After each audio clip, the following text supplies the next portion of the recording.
आइए आज की क्लास शुरू करते हैं। पिछले क्लास में व्यतिकरण के बारे में हम लोगों ने पढ़ा था। व्यतिकरण क्या है आप लोगों के समझ में आ गया होगा अच्छी तरह से। जब दो प्रकाश तरंगें किसी माध्यम में एक साथ चलती हैं तो अध्यारोपण के फलस्वरूप माध्यम के प्रत्येक बिंदु पर तीव्रता असमान हो जाती है। कुछ बिंदुओं पर तीव्रता अधिकतम हो जाती है, कुछ बिंदुओं पर तीव्रता न्यूनतम हो जाती है। तो ये जो तीव्रता का असमान वितरण है, इसी घटना को हम प्रकाश का व्यतिकरण कहते हैं। मतलब इसको हम शॉर्ट में अगर लिखना चाहें तो दो तरंगें किसी माध्यम में एक साथ एक दिशा में चलती हैं तो अध्यारोपण के फलस्वरूप माध्यम में जो तीव्रता में परिवर्तन दिखाई देता है उसी को हम व्यतिकरण कहते हैं।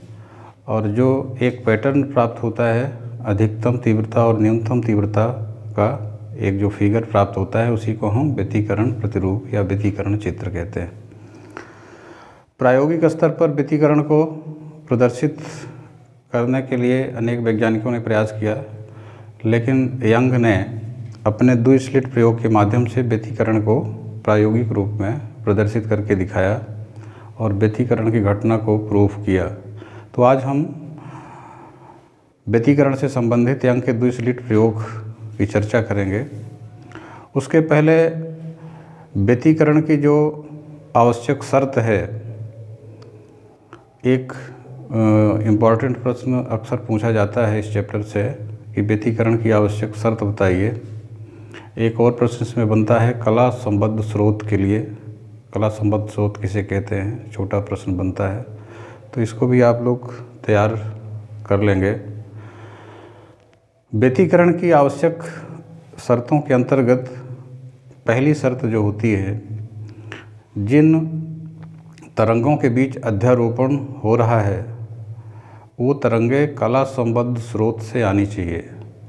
और कला संबद्ध स्रोत हम किसे कहते हैं, उसके लिए दो अनिवार्य शर्त है। पहली शर्त है कि उन तरंगों की आवृत्ति समान हो, और दूसरी आवश्यक शर्त है कि कलांतर निश्चित हो या कला समान हो। इसका तात्पर्य होता है कि माध्यम के किसी बिंदु पर जब तरंगें पहुँचें तो उनके बीच समय के साथ कलांतर ना बदले, कलांतर निश्चित होना चाहिए, अन्यथा जो व्यतिकरण पैटर्न प्राप्त होगा वो परिवर्तित होता रहेगा, यानी कांस्टेंट नहीं होगा वो फिगर। इसलिए इसमें कला संबद्ध स्रोत बहुत ज़रूरी होता है।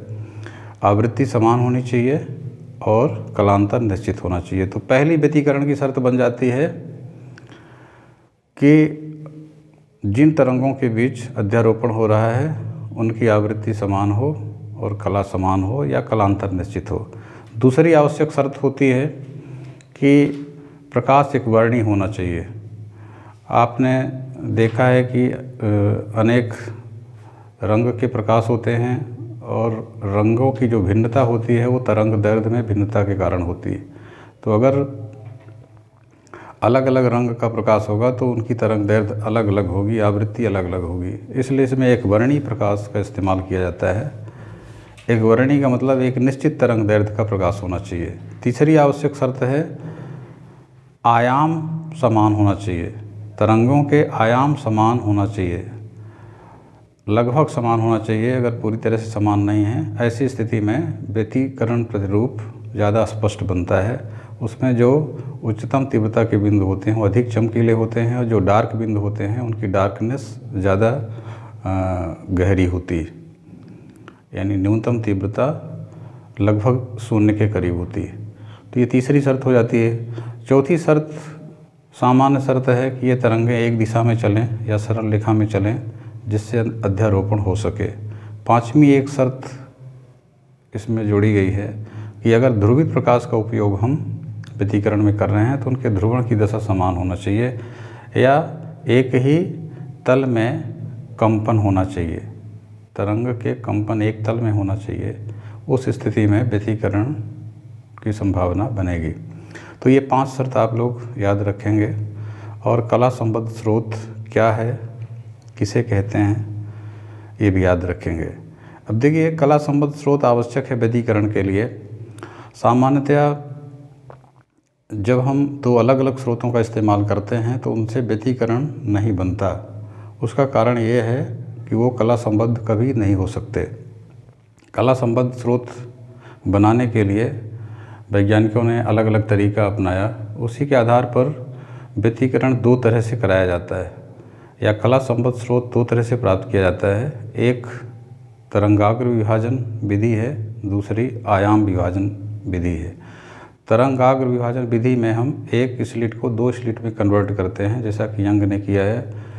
और आयाम विभाजन में अपवर्तन, आंशिक अपवर्तन या आंशिक परावर्तन के द्वारा हम एक स्रोत को 2 स्रोत में डिवाइड करके उनसे चलने वाली तरंगों के बीच अध्यारोपण करवाते हैं और व्यतीकरण चित्र प्राप्त करते हैं। यहाँ आपके कोर्स में सिर्फ यंग का 2 स्लिट प्रयोग है जो तरंगाग्र विभाजन के सिद्धांत पर आधारित है। सबसे पहले हम यंग के 2 स्लिट प्रयोग पर चर्चा करेंगे। जैसा कि आप चित्र देख पा रहे हैं, इसमें जो पहला चित्र बना हुआ है ये यंग के 2 स्लिट प्रयोग की व्यवस्था है। इसमें एक सिंगल स्लिट दिखाई दे रही है यस। इस पर आपतित होने वाला प्रकाश एक सिंगल प्रकाश स्रोत का काम करेगा, यानी यस से प्रकाश निकलेगा और ये प्रकाश एक डबल स्लिट पर्दे पर पहुंचेगा, जिस पर S1 और S2 2 स्लिट हैं। इन दोनों से प्रकाश निकलेगा। यही है तरंगाग्र विभाजन। यहाँ पर द्वितीयक तरंगिका सिद्धांत के आधार पर S1 और S2 दोनों अलग अलग स्रोत का कार्य करते हैं और इनसे आने वाली जो तरंगें हैं आगे चल कर के अध्यारोपित होती हैं और अध्यारोपण के फलस्वरूप XY पर्दे पर व्यतीकरण चित्र बनाती हैं। इस व्यतीकरण चित्र में जो केंद्रीय फ्रिंज बनती है वो दीप्त होती है, ब्राइट होती है।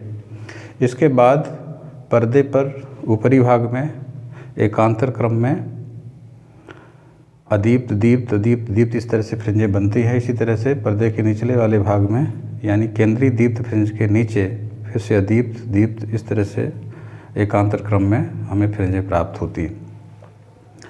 इसका सामान्य जो स्पष्टीकरण है या सामान्य व्याख्या है उसको हम तरंग के सामान्य गुण के आधार पर कर सकते हैं। तरंग के बारे में जो सामान्य जानकारी है इस तरह से आप जानते हैं, तरंगें जब विक्षोभ के रूप में चलती हैं किसी माध्यम में तो उसमें श्रृंग और गर्त बनता है। ये जो उच्चतम विस्थापन की स्थिति होती है इसको हम श्रृंग कहते हैं और जो न्यूनतम विस्थापन की स्थिति होती है उसको गर्त कहते हैं। तो इस तरह से हम श्रृंग को व्यक्त करते हैं और इस तरह से हम डॉट डॉट लाइन से गर्त को व्यक्त करते हैं। तो यहाँ पर आप इस चित्र को ध्यान से देखिए। ये जो आपका फिगर नंबर 2 है इसमें यस पहली स्लिट है, सिंगल स्लिट है, इस पर प्रकाश पड़ रहा है। इसमें से जो तरंगाग्र निकल रहा है इस तरह से श्रृंग गर्त के रूप में निकल रहा है। ये आगे जाकर के डबल स्लिट पर्दे पर पड़ता है जिसमें S1 और S2 दो छिद्र हैं, यानी 2 स्लिट हैं। द्वितीयक तरंगिका सिद्धांत के आधार पर यहाँ से और यहाँ से द्वितीयक तरंगिकाएँ निकलेंगी और श्रृंग गर्त के रूप में आगे बढ़ेंगी। जब श्रृंग गर्त के रूप में आगे बढ़ेंगी तो इनमें अध्यारोपण होगा और अध्यारोपण के फलस्वरूप जहाँ जहाँ श्रृंग मिलेंगे या गर्त मिलेंगे वहाँ समान कला की स्थिति होगी, वहाँ पर संपोषी व्यतीकरण बनेगा और जहाँ पर श्रृंग और गर्त मिलेंगे वहाँ पर विनाशी व्यतीकरण बनेगा। इसमें देखिए जो ये केंद्रीय फ्रिंज बनती है यहाँ पर आप देखिए ये गर्त मिले हैं, यहाँ श्रृंग मिले हैं, यहाँ ये डॉट लाइन मिली है। यहाँ पर ये संपोषी व्यतीकरण की स्थिति बन रही है। यहाँ पर देखिए श्रृंग मिला, यहाँ गर्त मिला, इसलिए यहाँ पर जो केंद्रीय फ्रिंज हमको मिलती है वो दीप्त मिलती है। इसके बाद ये ऊपर देखिए, यहाँ पर ये डॉट डॉट लाइन और ये सॉलिड लाइन मिली है, मैंने श्रृंग और गर्त मिला है। यहाँ पर भी श्रृंग और गर्त मिला है, यहाँ श्रृंग और गर्त मिला है, यहाँ श्रृंग और गर्त मिला है। इस तरह से यहाँ पर D1 हमारी पहली अदीप्त फ्रिंज वहाँ पर मिलेगी, क्योंकि यहाँ विनाशी व्यतिकरण की सिचुएशन बन रही है।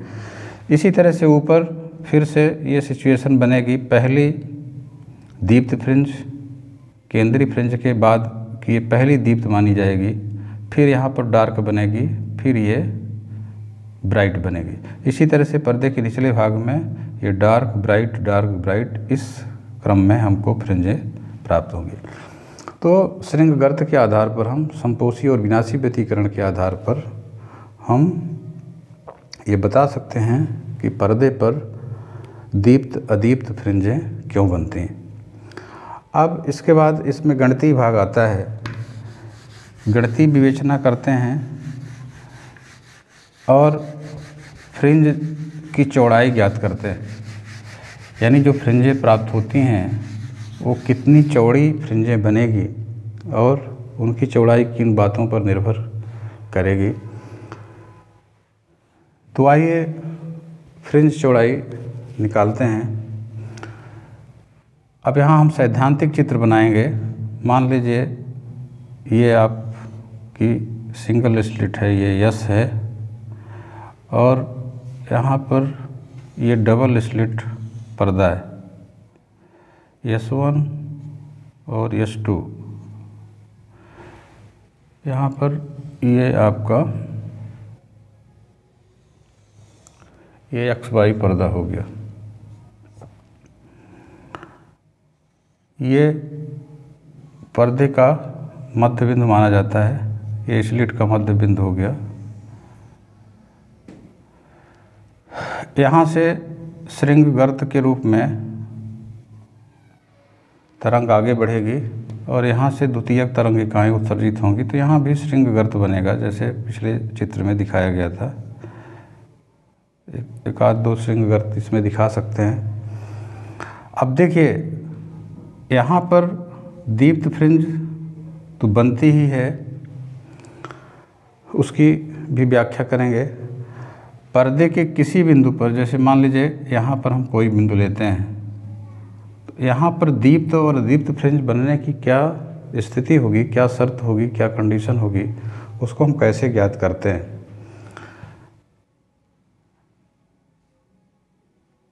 जब हम व्यतिकरण की गणितीय व्याख्या पढ़ रहे थे, उसमें जो निष्कर्ष निकला था, लास्ट में हमने निष्कर्ष बताया था चार्ट में कि कलांतर और पथांतर व्यतिकरण की स्थिति को निर्धारित करते हैं। संपोषी व्यतिकरण में बताया था कि कलांतर का मान पाई का समगुणज होता है, यानी 2n पाई होता है, और पथांतर का मान λ/2 का समगुणज होता है। ये संपोषी व्यतिकरण की कंडीशन है। विनाशी व्यतिकरण में कलांतर का मान पाई का विषम गुणज होता है, जिसको हम 2n-1 × पाई लिखते हैं, और जो पथांतर का मान होता है वो λ/2 का विषम गुणज होता है, जिसको हम 2n-1 × λ/2 लिखते हैं। तो हम पथांतर के आधार पर ये निर्धारित करेंगे कि P पर किस तरह का व्यतिकरण होगा। मान लीजिए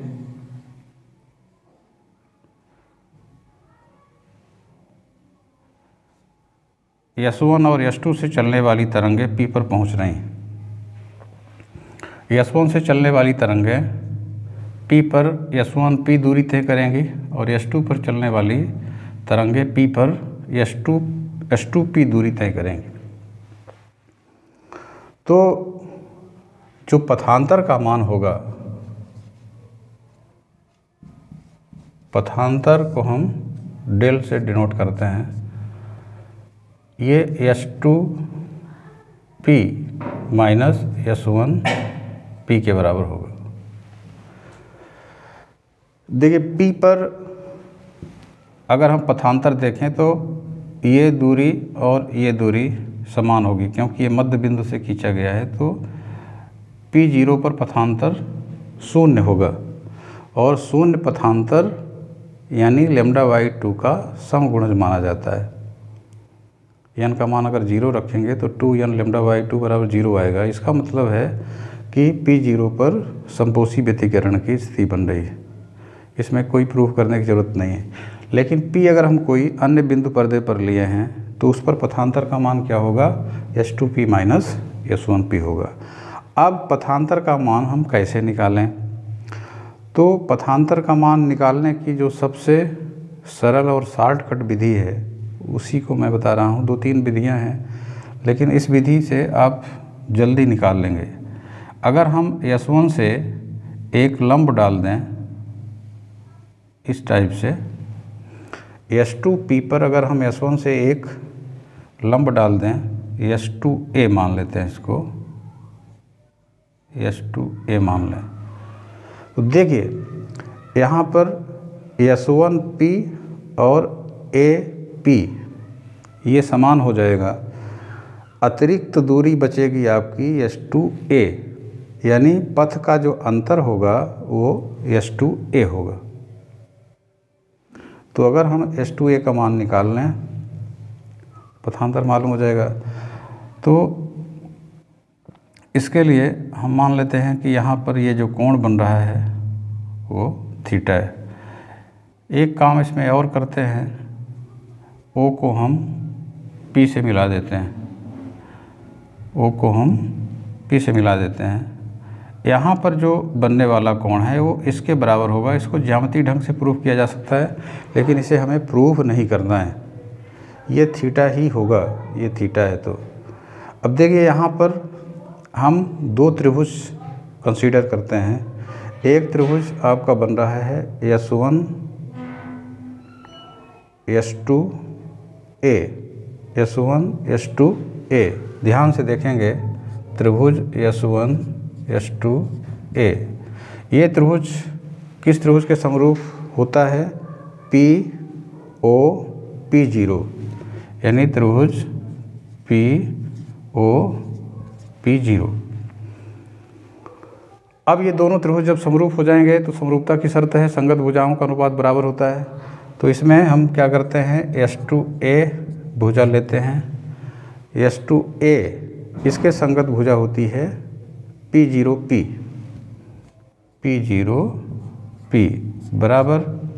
फिर इस त्रिभुज की भुजा लेते हैं हम S1 S2, S1 S2 बटे, और इस त्रिभुज की जो भुजा होगी वो हो जाएगी OP। ये आपको थोड़ा सा ध्यान से याद रखना पड़ेगा, तो आगे का काम बहुत आसान हो जाएगा। अब देखिए हमको चाहिए S2A, हमको S2A निकालना है। तो S1 S2 बटे OP गुणे P0P। अब यहाँ हम मान रखेंगे S1 S2, ये दोनों स्लिट के बीच की जो दूरी है इसको हम 2D मान के चलते हैं। ये दूरी 2D, S1 और S2 के बीच की दूरी 2D। तो S1 S2 की जगह हो गया 2D, और ये जो P0P है, P0P यहाँ से यानी केंद्रीय जो फ्रिंज है वहाँ से जिस बिंदु पर हम विचार कर रहे हैं उसकी दूरी मान लेते हैं y। तो यहाँ हमने लिख दिया y बटे OP। अब देखिए जो OP है, यहाँ पर OP को हम लगभग P0 ही मानते हैं, और इसको हम कैपिटल D मानते हैं। ये भी कंसिडरेशन है इसमें। ये जो दूरी है डबल स्लिट और पर्दे के बीच की दूरी, इसको हम कैपिटल D मानते हैं, और ये मानते हैं कि ये दूरी और ये दूरी लगभग इसी के बराबर है। क्योंकि ये बड़ी दूरी है और इनमें बहुत मामूली फ़र्क होगा, इसलिए लगभग इसमें माना जाता है। तो ये भी आपको ध्यान में रखना है कि OP को हमने लगभग OP0 मानते हुए लगभग D मान लिया। तो यहाँ पर आप अब D लिख सकते हैं। ये S2A का मान निकल रहा है, यही आपका पथांतर हो गया। इसको आप लिख देते हैं 2/D अपान कैपिटल D।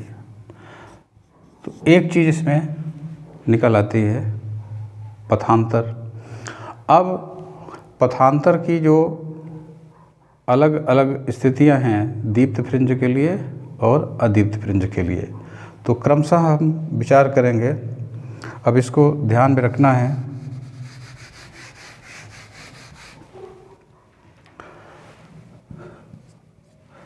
मान लेते हैं कि यहाँ से 91वें नंबर की दीप्त फ्रिंज बन रही है, उसको हम 91वीं दीप्त फ्रिंज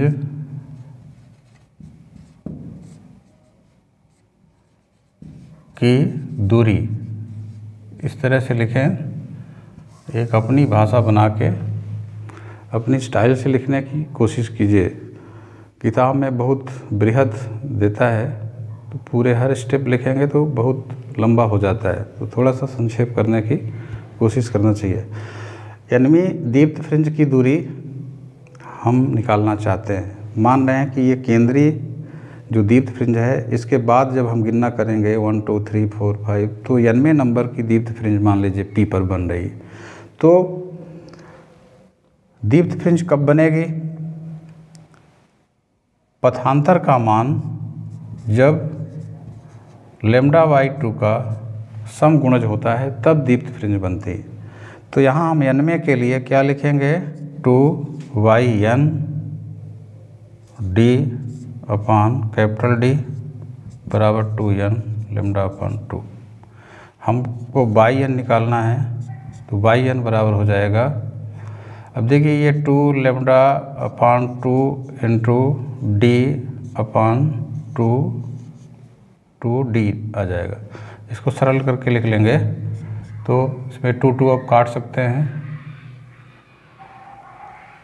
ये n भी आएगा, यहाँ पे छूट गया है n लैम्डा।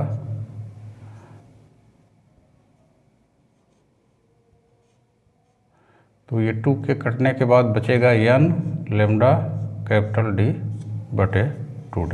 ये 2D आ जाएगा। ये आपका जो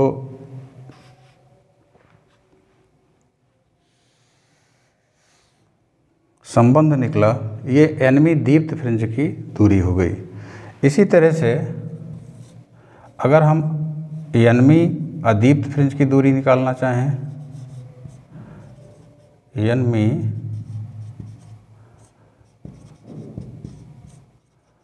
अदीप्त फ्रिंज की दूरी, तो अदीप्त फ्रिंज कब बनेगी?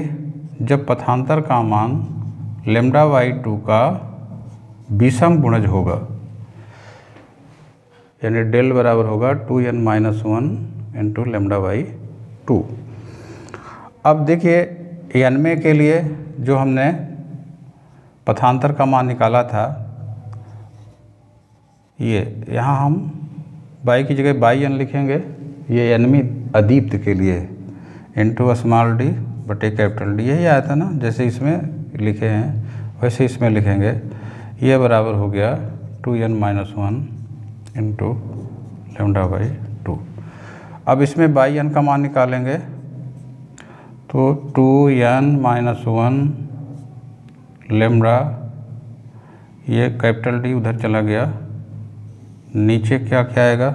ये 2d नीचे आएगा और यहाँ 2 है, तो इसको आप 4d लिख सकते हैं।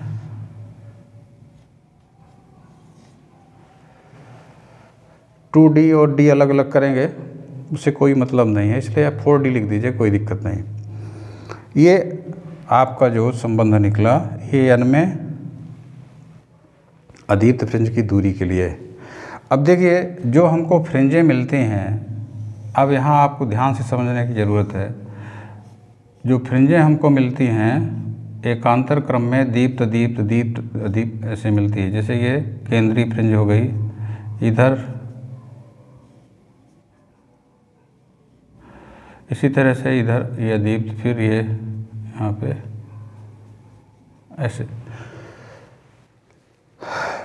ये आपकी मान लीजिए केंद्रीय फ्रिंज हो गई P0। तो इधर ये पहली अदीप्त हुई, दूसरी अदीप्त, तीसरी अदीप्त, ये पहली दीप्त, दूसरी दीप्त।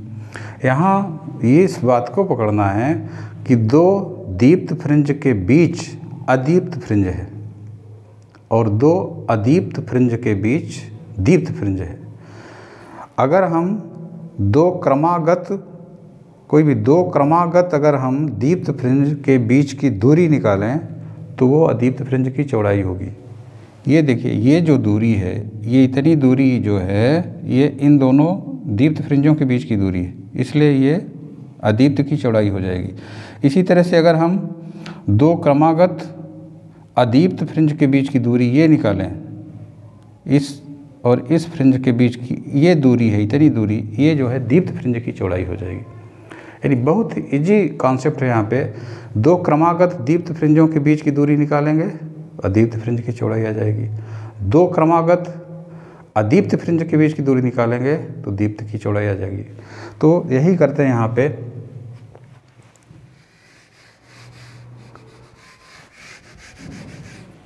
मान लीजिए हम दीप्त फ्रिंज की चौड़ाई निकालना चाहते हैं, दीप्त फ्रिंज की चौड़ाई निकालना चाहते हैं, तो इसके लिए आप यहाँ लिख सकते हैं कि दो क्रमागत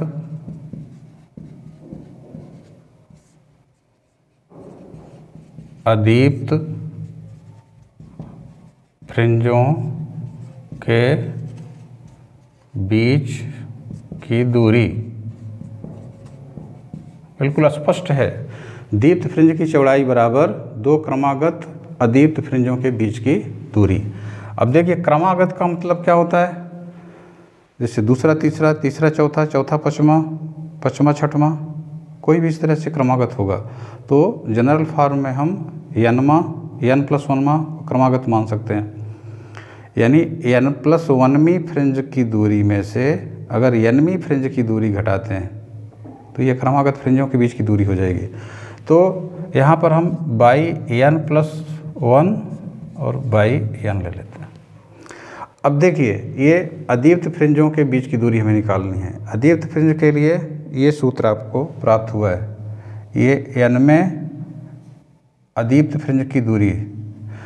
n+1 में के लिए हम क्या करेंगे, n की जगह n+1 रख देंगे।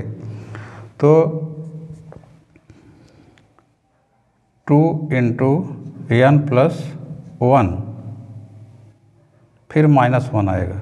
ध्यान से देखिए, n की जगह हमने n+1 रखा, -1 तो ये है ही है, इसको हम ब्रैकेट में लेके इंटू लेमडा d बटे 4d माइनस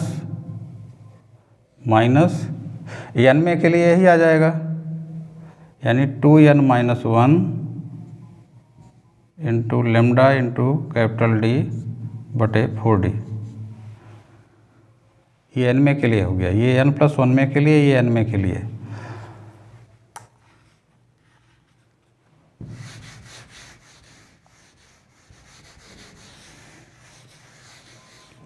अब इसको सरल करेंगे। अब देखिए, इसको सरल करना बहुत आसान है। 4d एलसीएम हो जाएगा आपका। इसको खोलेंगे तो थोड़ा सा ध्यान से देखिए, ये 2n+2 होगा, 2n+2 -1। अगर नहीं समझ में आ रहा है तो इसको आप ऐसा कर सकते हैं, 2n+2 -1 और into lambda d minus 2n-1 into lambda d।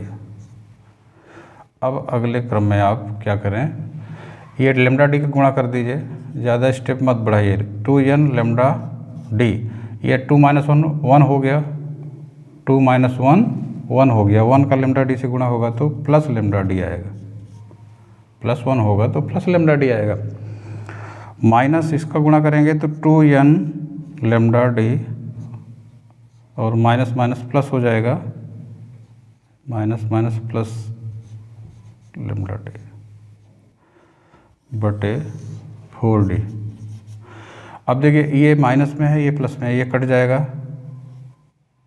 2n lambda d cut जाएगा, लेमडा d जुड़ जाएगा, तो ये 2 लेमडा कैपिटल D बटे 4d और 2 से अगर काट दें तो लेमडा कैपिटल D बटे 2d। ये जो है आपकी आ गई दीप्त फ्रिंज की चौड़ाई, ये आ गई दीप्त फ्रिंज की चौड़ाई। लेमडा कैपिटल डी बटे 2D। तो ध्यान से थोड़ा सा अभ्यास करेंगे तो बहुत सरल लगेगा। अब इसी तरह से अगर हम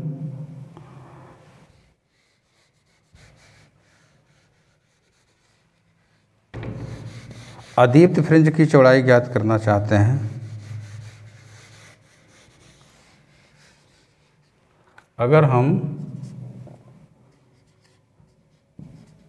अदीप्त फ्रिंज की चौड़ाई ज्ञात करना चाहते हैं तो उसके लिए क्या करना पड़ेगा, दो क्रमागत दीप्त फ्रिंजों के बीच की दूरी, दो क्रमागत दीप्त फ्रिंजों के बीच की दूरी।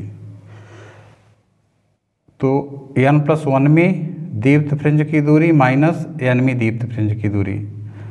अब अभी क्या सूत्र निकला था, ये निकला था बाई n बराबर निकला था n लेमडा कैपिटल D बटे 2D, ये निकला था nवीं दीप्त फ्रिंज की दूरी। तो इसमें क्या करना है, n की जगह पहले हम n+1 रखेंगे, तो n+1 लेमडा कैपिटल D बटे 2D माइनस nवें के लिए तो यही है n लेमडा कैपिटल D बटे 2D। ये थोड़ा सा आसान है, इसमें 2D आप LCM ले लीजिए, इस गुणा कर देंगे तो ये n lambda capital D plus lambda D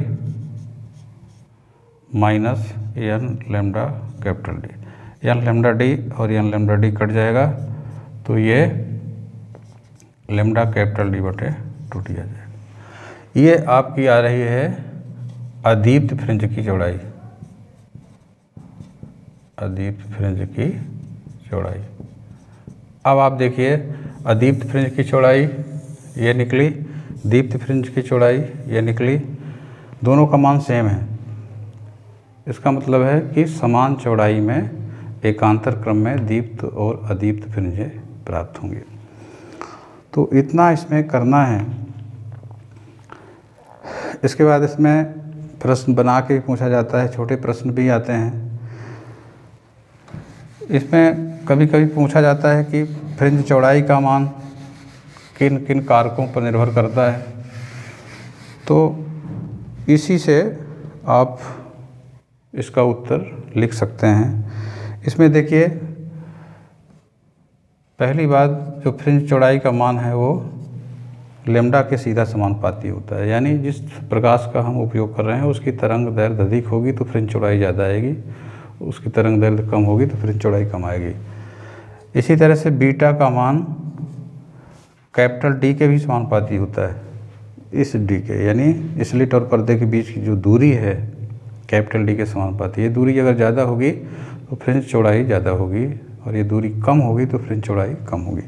तीसरा कारक है ये 2D के व्युत्क्रमानुपाती। 2D मतलब S1 और S2, ये दोनों डबल स्लिट के बीच की जो दूरी है, दोनों स्लिटों के बीच की जो दूरी है 2D, ये अगर ज़्यादा होगी तो फ्रिंज चौड़ाई कम आएगी और इसका मान अगर कम होगा तो फ्रिंज चौड़ाई ज़्यादा आएगी। तो ये तो 3 फैक्टर आपके बन ही गए, 3 पॉइंट तो आप इस सूत्र को देख करके लिख सकते हैं। एक आध पॉइंट इसमें और बना सकते हैं, जैसे माध्यम पर भी निर्भर करता है, क्योंकि माध्यम परिवर्तित होने से तरंग दैर्घ्य में फर्क पड़ता है। जैसे अगर वायु का माध्यम और जल का माध्यम ले रहे हैं तो जल के माध्यम में तरंग दैर्घ्य बढ़ जाती है, वायु के माध्यम की अपेक्षा जल के माध्यम में प्रकाश की तरंग दैर्घ्य अधिक होगी, तो तरंग दैर्घ्य बढ़ने की वजह से फ्रिंज चौड़ाई बढ़ जाएगी।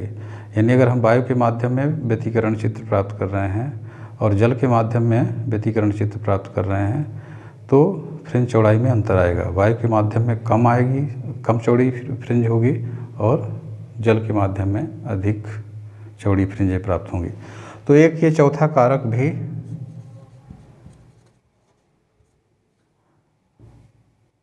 आप लिख सकते हैं कि माध्यम पर भी फ्रिंज चौड़ाई निर्भर करती है। ये 4 पॉइंट आप लिख देंगे तो एक छोटा सा प्रश्न इससे भी बनेगा, इसको भी आप ध्यान में रखेंगे। तो व्यतिकरण में बस इतना ही पढ़ते हैं। नेक्स्ट क्लास में हम विवर्तन के बारे में थोड़ा सा पढ़ेंगे, क्योंकि आपके कोर्स में विवर्तन भी है और विवर्तन एक महत्वपूर्ण घटना है जो तरंग प्रकृति के आधार पर उसका विश्लेषण किया जाता है। जैसे आपने तरंग प्रकृति के आधार पर व्यतिकरण को समझाया, यंग ने अपने प्रयोग के माध्यम से व्यतिकरण की घटना को प्रूव किया, साथ ही तरंग प्रकृति को भी प्रूव किया।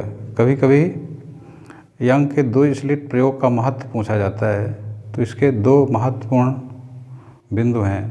पहला ये कि व्यतिकरण को पहली बार इन्होंने प्रायोगिक स्तर पर करके दिखाया है, यानी व्यतिकरण को प्रूव किया, और तरंग प्रकृति को भी प्रूव किया। हाइगन ने जो तरंग सिद्धांत दिया था वो भी इस प्रयोग से प्रूव हो जाता है, यानी प्रकाश की तरंग प्रकृति सही है। तो इस तरह से छोटे छोटे प्रश्न अगर पूछे जाते हैं तो उनका उत्तर देने में आप सक्षम रहें, इस तरह से पढ़ाई करें। आज की क्लास यहीं समाप्त करते हैं। धन्यवाद।